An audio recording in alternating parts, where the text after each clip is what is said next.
Okay, let's unpack this. Picture this. You're reaching into the pantry for tonight's dinner, maybe. And you notice those little green shoots poking out of your onions or that tiny sprout inside a garlic clove. Where the eye's starting to pop up on a potato you kind of forgot about. Exactly. What's your gut reaction? Toss them. Try to salvage them. We've all been there, I think, scratching our heads in the kitchen. Hmm. So today we're doing a deep dive into this really common kitchen conundrum. And what's fascinating right off the bat is that these vegetables, they seem similar, Mm. but they actually behave quite differently when they start to sprout. They wake up, Right. got some really useful information here based on did you know this before.pdf, and it sheds light on what's actually going on inside them. Okay. Our goal today is, well, to navigate this whole sprouting situation with you so you can understand what's what and make informed decisions without feeling overwhelmed by it all. Exactly. No more frantic Googling while holding a vaguely suspicious looking vegetable. Let's start with onions. You see those green shoots? What's the real story there? Should we be worried? Well, the information we have suggests that, generally speaking, sprouted onions are perfectly safe to eat. Oh, okay. Yeah, it's just part of the onion's natural growth process kicking back in. So that's probably a relief for many people. It is for me. But I mean, when an onion starts to sprout, it's clearly changing, isn't it? What's happening inside? What causes those changes? Well, think of it like this. The onion is essentially trying to grow a new plant, right? Right. And to do that, it starts converting its stored sugars into energy for that new growth. Oh, okay. And that shift in composition, well, it can sometimes lead to a softer texture, Hmm. maybe a slightly more bitter flavor. It's Uh, just a natural trade off, really. Okay, so it's not necessarily a sign it's gone bad. How should we approach using a sprouted onion then in cooking? The document highlights that sprouted onions tend to work best in cooked dishes. Makes sense. Yeah, the cooking process can mellow out any potential bitterness, and that softer texture becomes less of an issue when it's, mixed into a recipe with other things. That does make practical sense. And what about those green shoots themselves? They look a lot like scallions or spring onions. Can we use those? Absolutely. Those green sprouts are basically young onion greens. Really? Yeah, you can chop them up and use them just like you would green onions. They add a nice, mild onion flavor to meals. That's a great way to cut down on waste, actually. I guess I always just assumed they were kind of a warning sign, like the onion was past it. It's good to know they have a use. So, okay, sprouted onions are generally safe, better cooked, and the sprouts are usable. But are there any warning signs? Times when an onion has gone too far. That's a really crucial point. Our materials is clear here. If the onion is mushy to the touch, Hmm. or it has a foul or off smell, you'll know it when you smell it. Or if you see any visible mold, then it's definitely time to get rid of it. Right. Those are clear signs of spoilage, which is quite different from just natural sprouting. Got it. Mushy, smelly, moldy, straight to the compost bin.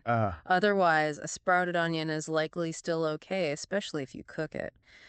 Now, um, what about garlic? I often find those little green sprouts right inside the cloves. Is it a similar situation? For the most part, yes. The information we have confirms that sprouted garlic is also generally safe to consume. Okay, good. So, yeah, no need to panic when you see those little green shoots poking through. Okay, that's good to know. Yeah. But I've definitely noticed sometimes that green sprout, it can have a bit of a sharp, almost bitter taste. Is that just me? No, not at all. You're right. Many people find that the green sprout in the center of the garlic clove can be bitter. Our source confirms this, Ah. and it suggests that it's often recommended to remove it, especially if you're using the garlic raw, where that bitterness would be more noticeable. Right, like in a salad dressing or something. Exactly. And the clove itself might also develop a slightly stronger, maybe more pungent flavor, Yeah. sharper. Okay, so removing the sprout helps with the taste. Is there anything else interesting happening with sprouted garlic? Anything else we should know? Well, here's where it gets really interesting, actually. Some studies have suggested, and our material touches on this, that sprouted garlic might actually have higher levels of beneficial antioxidants. Really? Higher? Yeah, so that little green shoot could maybe be a sign of even more good stuff inside.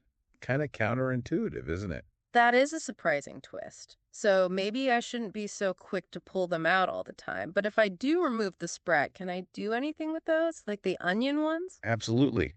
Just like with onion sprouts, garlic sprouts can be used in your cooking. Okay. The documents suggest they could be great in things like pesto, salad dressings, or even just as a flavorful garnish. They offer a milder garlic taste than the clove. Versatile. And when is sprouted garlic not good? What are the signs to look for there? The signs of spoilage for garlic are pretty similar to onions, actually. You should discard it if it develops a sour smell. So, If the cloves have soft, discolored spots, often yellowish or brownish, or, of course, if you see any mold growing, bright mold's always a no-go. definitely. Hmm. Those indicate it's degraded beyond just sprouting. Sour smell, soft spots, mold noted. So, with both onions and garlic, it seems sprouting is generally not a huge problem, but we should be aware of potential flavor changes, maybe texture changes, and definitely watch out for actual spoilage. Exactly. Now, let's talk about potatoes. Potatoes with eyes. This feels like it might be a different story altogether. You're right. It is a different story, and this is where we really need to be more cautious. Okay. The information we have clearly states that sprouted potatoes can pose a health risk. This is due to an increased concentration of natural compounds called glycoalkaloids. Glycolcolloids. Yes, specifically solanine and chaconine.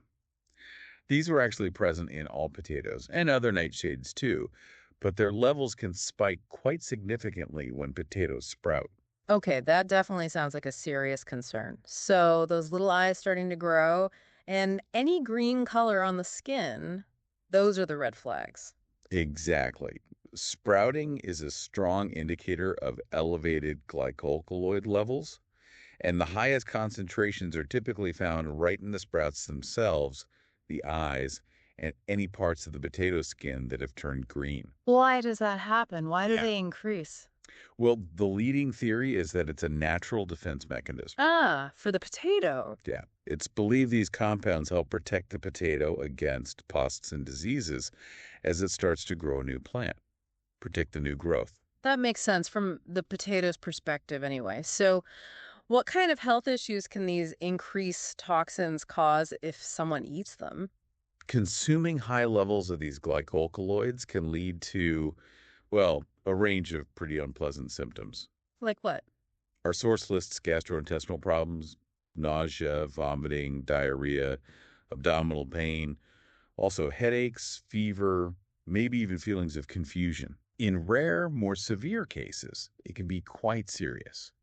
And it's also really important to note pregnant women are generally advised to avoid sprouted potatoes altogether due to potential developmental risks. That's definitely worrying. So, okay, if a potato has sprouted, is just cutting off the sprouts and the eyes enough to make it safe? What does the info say? This is where the advice gets a bit nuanced, but erring on the side of caution is generally the best approach here. Okay. The document does mention that physically removing the sprouts, the eyes, and any green skin can help to reduce the levels of these compounds.